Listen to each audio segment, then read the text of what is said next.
Hi, can you hear me well? Cool. I have a little bit of a bad throat, so please bear with me if there is a little bit of cough here and there. How many of you are following the T20 World Cup? Okay, so to all the English fans, congrats, right? Not only did you beat New Zealand yesterday, but you've reduced the odds of Australia qualifying, right? So big congrats on that. And I'm a little nervous right now because India is playing Bangladesh, right? I come from India, and we scored about 185 for Bangladesh, and they are probably 66 for no loss in 7 overs. So hey, let's see what happens. All right, now getting back to topic. So I'm the Chief Revenue Officer of Global PayEX. We essentially are a B2B payments company.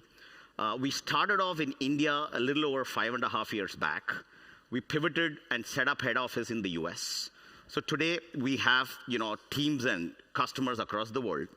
What do we solve for? Essentially from a B2B perspective, let's take an example. Let me take an example of one of my customers, which is Bridgestone, right? So Bridgestone sells to, let's say, the Honda, Toyotas of the world, which are big companies. They also sell to dealer distributors, right, which is almost mid-sized kind of companies. Now, what are some of the challenges for a company like Bridgestone? The first challenge is how do they deliver invoices, right? Today, those invoices are delivered on paper, emails, et cetera, et cetera. So that's the first real challenge.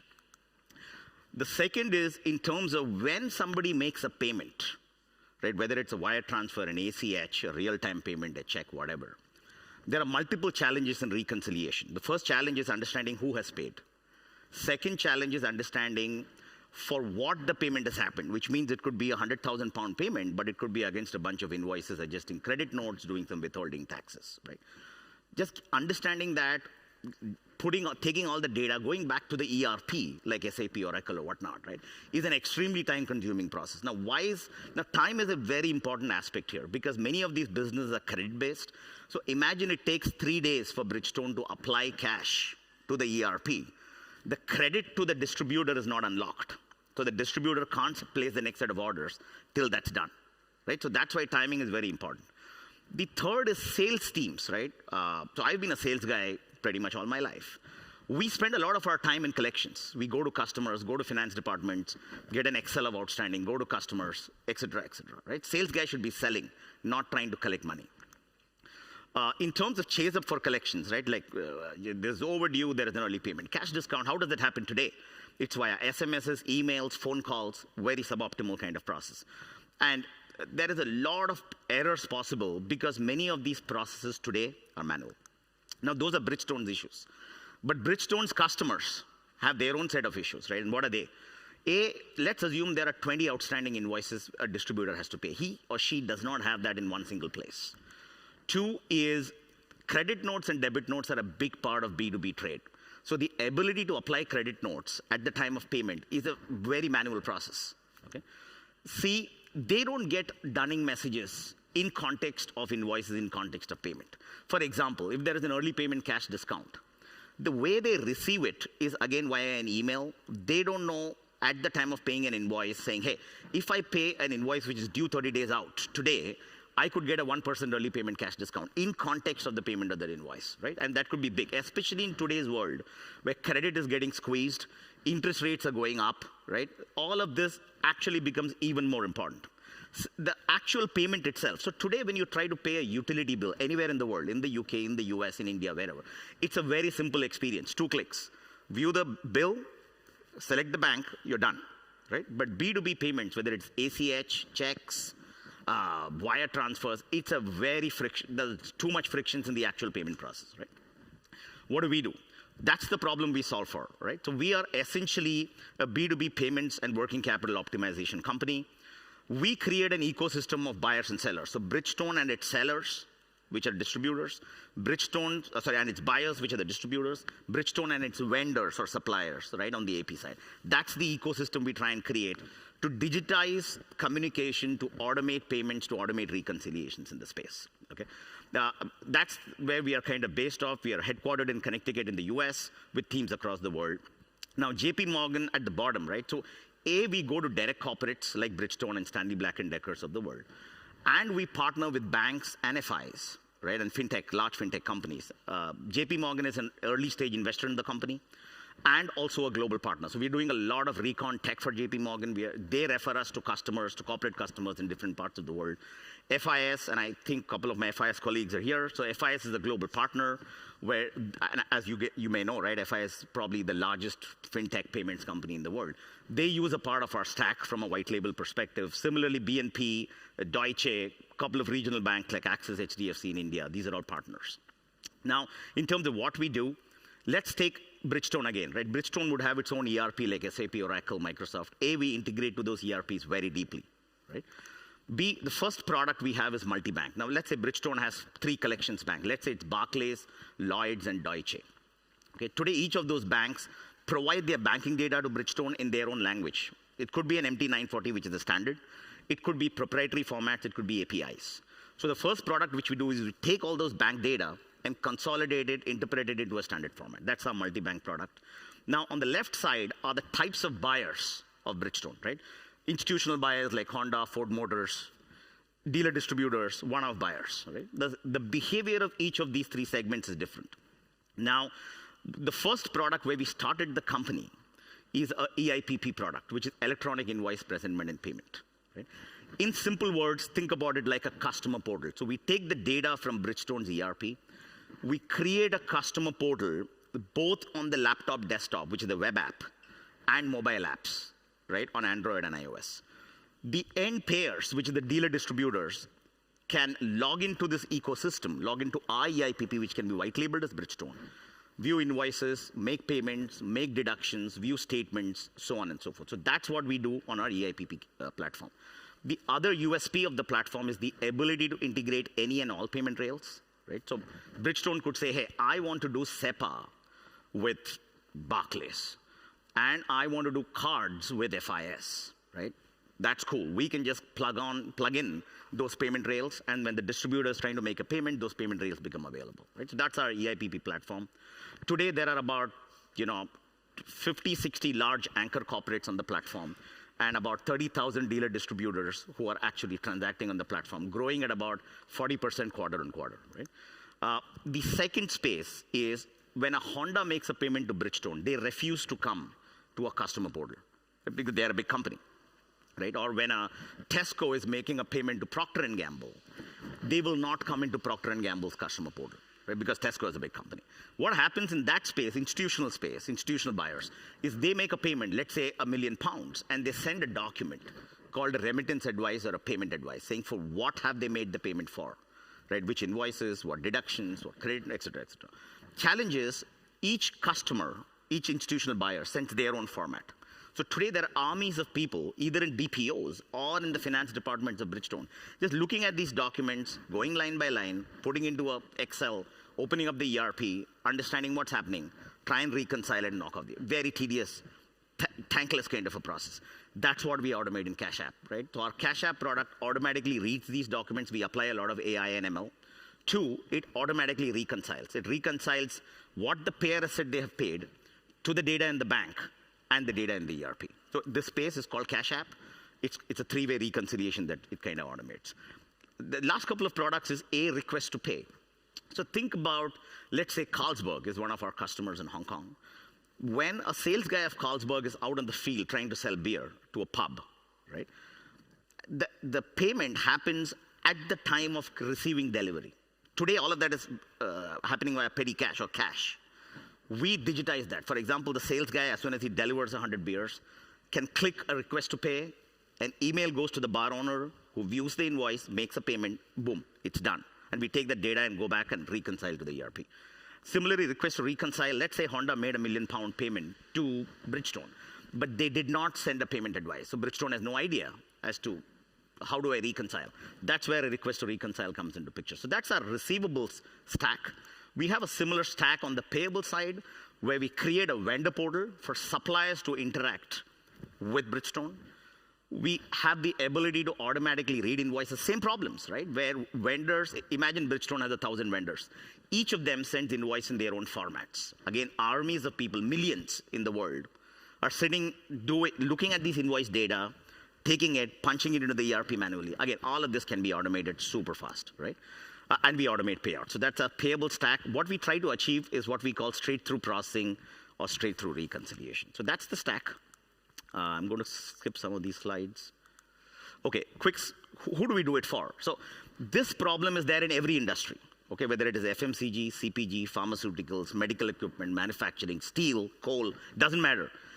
Universal problem, right? So we have customers kind of spanning pretty much all of these industries, okay? The so what are the kind of metrics we help achieve? These are some of the numbers. So we move people away from checks, physical mode of payments, cash, to digital modes of payments. 2, on the receivable side, DSO, days sales outstanding, is the single biggest metric, right? So typically, it's actually getting worse. So in a bad economy, it gets worse because people delay payments, right? So controlling DSOs is super important. So wherever we deploy our stack, we reduce or crunch the DSO time on an average by about 20%, right? Third is automating reconciliation, which we spoke about, right? Today, it's all done manually. We try and automate, and the extent of automation we achieve is at least 95%, goes all the way to 98%. So those are some of the numbers. And those are some of the, so Adam Smith Award is the most prestigious finance transformation, treasury transformation award. 3 of our customers, Bridgestone, Stanley Black and Decker, 2 weeks back, GlaxoSmithKline, GSK, won the award at the back of the transformation we have done for them. So that's what is happening in terms of external market. If you could just flip to my computer, please. I want to give you a quick view of what the product looks like so that you can contextualize what I just spoke. And please feel free to kind of keep your questions ready. Towards the end, maybe 3-4 minutes, we can do a bit of a Q&A. Can we flip to my computer, please?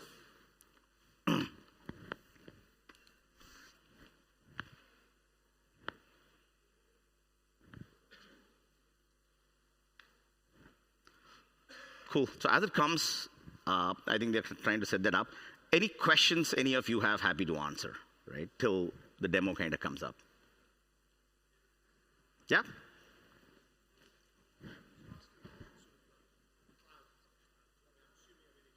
Sorry. Yeah, great. Thank you. I'm assuming everything is cloud-based, right? So to understand the protocols around multi-tenancy versus single tenancy when you have multi-bank in a corporate, do you have issues with that, and how does that work?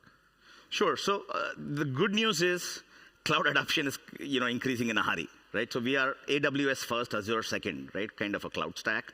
And all the customers I showed you, right? They're all on our cloud, right? On our SaaS platform. And it is a multi-tenanted platform, yes, but there is enough and more security protocols out there. And as I show you the product, I'll show you how we try and close loop. We add layers of security in payments, right? And we don't touch the money. We essentially are a tech stack. So there is no 5.5 years, zero fraud, right, in the system thus far. Okay, thank you. Okay. And sorry, one other question I had was, do you also plug into some of the supply chain platforms as well? Because you're kind of half doing that on the payable side. But I just want to understand, do you actually plug in as well? When you say supply chain platforms, is this financing platforms? Yeah. Yes. So stage 1 of our story was automation, right? To create an ecosystem of buyers and sellers and automate AR and AP. Stage 2 is we have started doing a few pilots on financing, where we partner with lenders to lend into this ecosystem through our tech stack. Early days, but yes, we definitely intend to kind of go there. Not on our capital, though. Yeah, no, appreciate that, yeah. Cool, all right. Are we good to go? Thank you. To the slides, or? Okay, just feel free to, here we go. So this is an example of the buyer portal, right? So the seller can be Bridgestone, and the buyer can be a distributor. So right at the top, if you see a buyer is logged in, and what does the buyer get to see? The buyer gets to see all the outstanding invoices, when the invoice is raised, when the invoice was due, what is the invoice value, and what is the status of the invoice, right? It could be red, which the invoice is overdue. It could be green, which means there is, for example, an invoice due on the 30th of November, there could be an early payment cash discount on that for 1% if you pay today, right? As of the, 2nd of November, right? Et cetera, et cetera. You can click here to view the invoice, and the system has the ability to kind of adhere to e-invoicing norms, which is becoming very relevant in Europe, right? France, Italy are kind of going to the e-invoicing norms. Going to happen in the UK and other parts of Europe shortly. We have the ability to conform to that. We have the ability to display invoices however Bridgestone or the seller wants to kind of display their invoice. Once the payer, the buyer, views the invoice, he or she can select multiple invoices to pay, or select an invoice to pay at a time. The most basic is, hey, here is the invoice value, $712. You could select your payment mode. Again, we support cards, ACH, SEPA Direct, wires, checks, whatever. Here, what you see are examples of cards. We have the ability to store cards, tokenize cards, do auto pays, right, schedule payments, so on and so forth. You could select which card you want to pay by. You could just say pay now, right? Enter your PIN. And this is one of the things from a security perspective. As soon as the buyer logs in, we generate a 4-digit PIN, okay? And that PIN is an added layer of security in order to ensure these B2B payments are successful. And you say pay now, right? That's the most basic, but B2B is not basic. B2B is complicated. And here is where the examples of some of the configurations in the product. So now, let's assume $712 is what is the invoice value, but the payer wants to make a short payment. Now, Bridgestone can enforce the payer to select a reason for the deduction of the short payment. These are called deduction codes. We take these from the ERP of Bridgestone, right? So for example, it could be short material. Instead of 100 tires, I got supplied only 90 tires. So I'm going to do a $100 deduction towards that. B, there is some wrong billing in terms of PO to invoice price mismatch. I'm going to deduct $50 towards that, okay? Now, if this is not done at source at the time of payment, think about what happens, right? Bridgestone gets a payment of $562.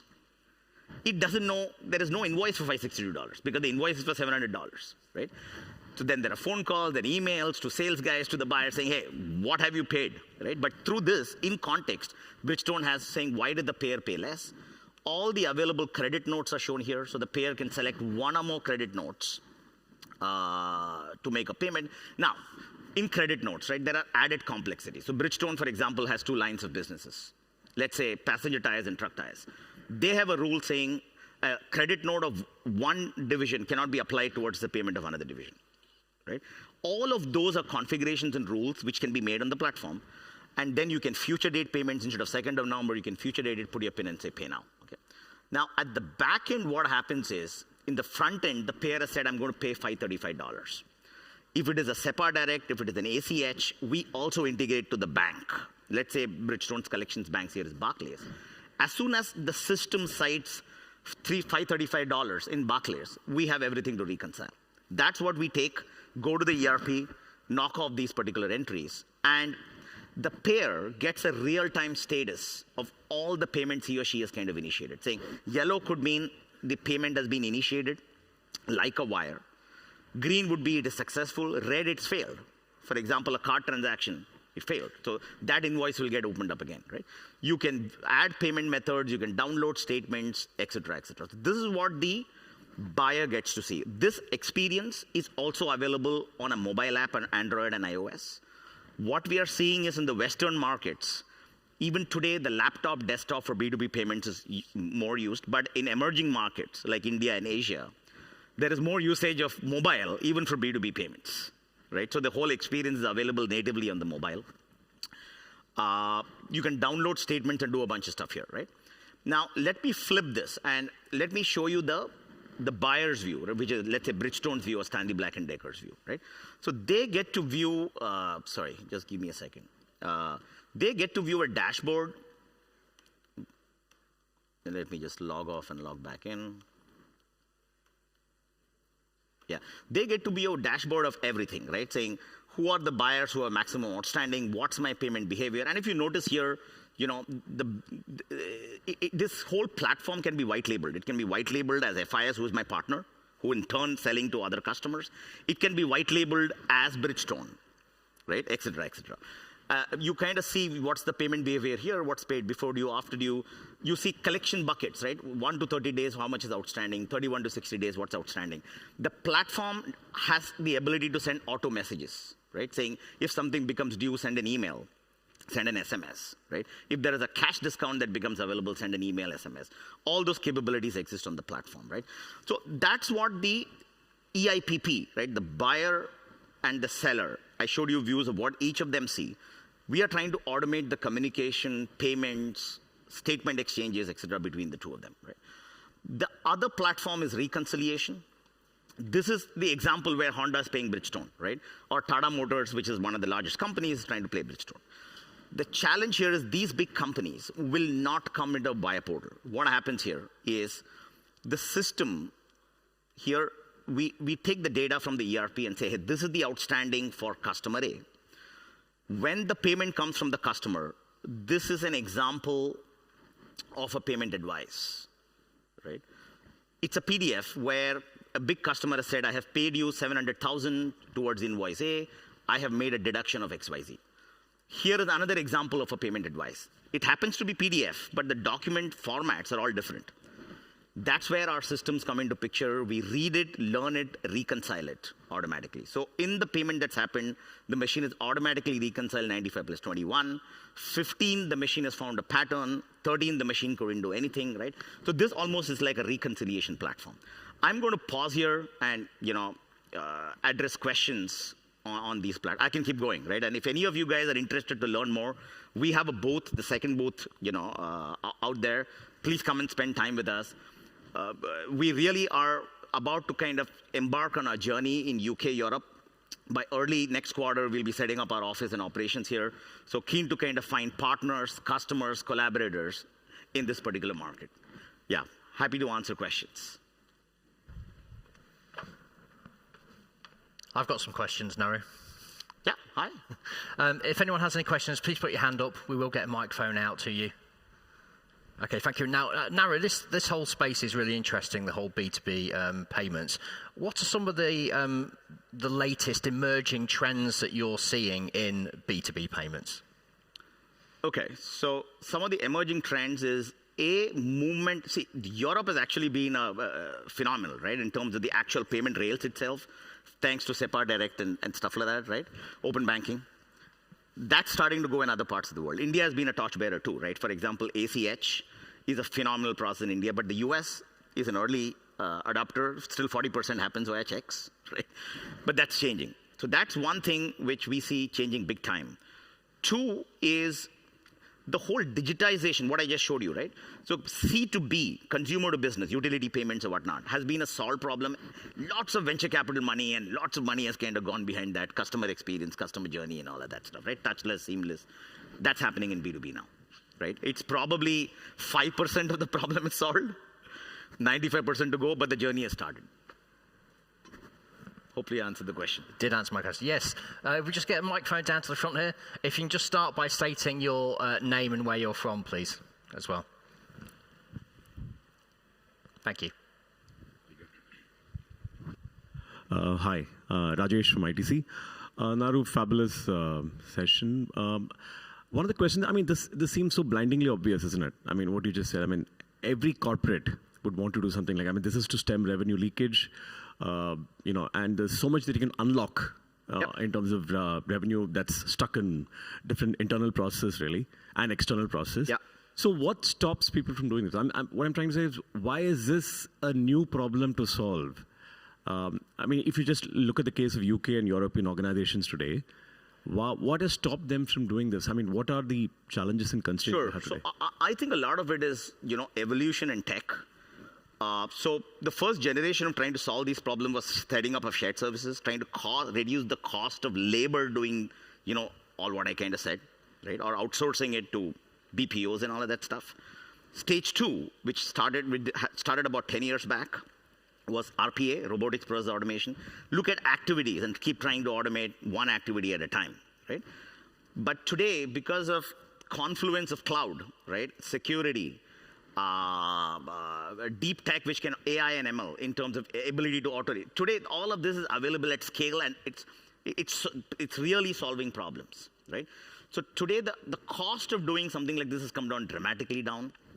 You don't need to put, servers and try and figure out ways and means to kind of solve this problem with your IT partner like Infosys or Wipro or whatnot. Today, there are cloud companies like this who come and do hyper automation top-down integrating to the ERP. So the time has come now, right? There's a confluence of factors, and we believe over the next 5 years, this is going to explode, right? Along with us, there are HighRadius and Serala and Blackline. There are a bunch of companies now trying to solve this problem at scale. And just one follow-on question. Yeah. So in case an organization decides to implement that, what's the, from idea, conception to actual getting it going live, what sort of timeframes are we talking about? Sure. So it could be see, the tough part here is the ERP integration. Right? That's really the thing which kind of consumes time. That could take anywhere from 3 to 4 months. I'm assuming with approvals, organization, tech kind of coming in, all of that. Keeping that aside, 4 weeks, right? You can be live for a bunch of your customers and for a bunch of use cases. Hopefully I answered the question. Thank you. Okay, really fascinating insight into that. Unfortunately, rain has stopped play in Adelaide. Oh. Let's not talk about the cricket. Okay. We've run out of time here as well. So thank you to Naru for the session. Thank you, Naru. Thank you. Thank you.